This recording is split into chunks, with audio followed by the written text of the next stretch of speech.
Let's get back to a model of molecular motion. This is through your kinetic molecular theory, right? We are saying that when we look at the gas laws, these are created by observation. If I look at the experimental results, these gases are widely spaced and they are not interacting with each other. They're always in motion, and whenever I increase the temperature, the average speeds go up. Or you could say when the average speeds go up, I measure a higher temperature. We'll try to do a little refinement of the model by looking at the average speeds of the molecules.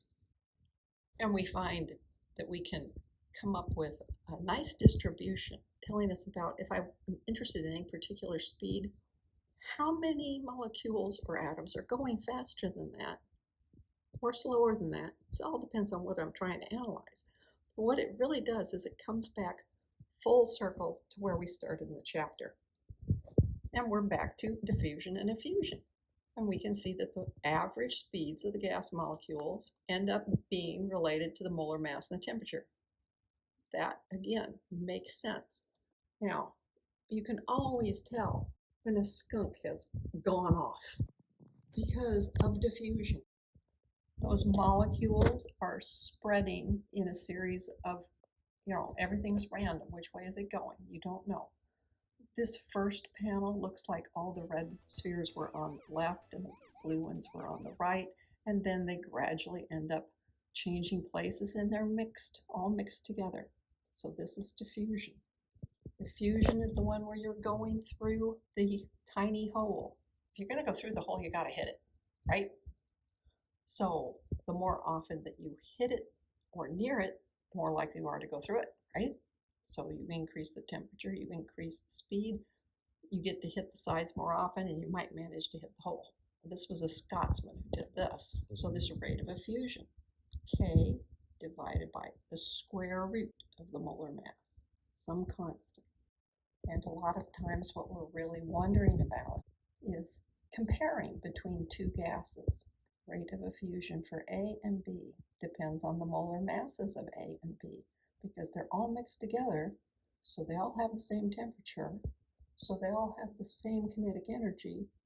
However, one is heavier than the other, which means its speed is going to be different. And that's what's going on here in number 11. So this Graham's law of effusion has to do with the fact that the speed will be tied to the mass. Now, why do I have a star here? Because I want to do a little example for you. Let's just talk about temperature as a measure.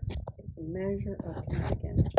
Remember, kinetic energy is defined to be 1/2 mass velocity squared. Now, if you had hydrogen and oxygen in the same box, then they're going to have the same temperature. Okay, so if they have the same temperature, they have the same kinetic energy, because temperature is a measure of kinetic energy. So what I'm going to do is I'm going to separate the hydrogen and the oxygen for purpose of analysis. Now I know, because they're at the same temperature, that their kinetic energies have to be equal. Okay, so 1/2 m, and I'm going to put an h below it so that you know that's the one we're talking about.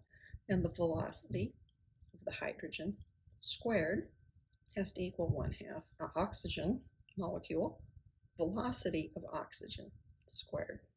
Now, the first thing I can do is I can look at this and I say, well, they're both 1/2.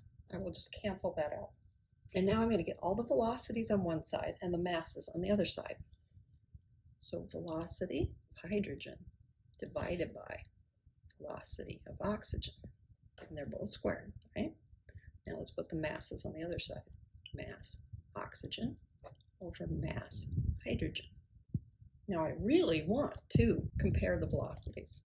These are both squared, so if I take a square root of both sides, it'll be okay. That will give me velocity hydrogen over velocity of oxygen.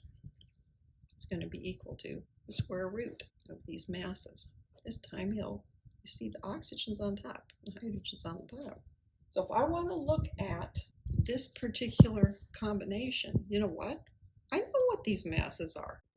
I can just go up here in the periodic table and say, well, this was essentially 16, so if it's O2, it'll be 32. And this is essentially 1, so if it's H2, it'll be 2. Let's go ahead and put those in here. This will be the square root. Okay, the oxygen's on top, so that's the 32, and the hydrogen's on the bottom, so that's the 2. 32 divided by 2 is 16. Square root of 16, well, that's 4. So I can see that how fast hydrogen is going, it's 4 times as fast as the oxygen is moving. Wow, that's pretty impressive.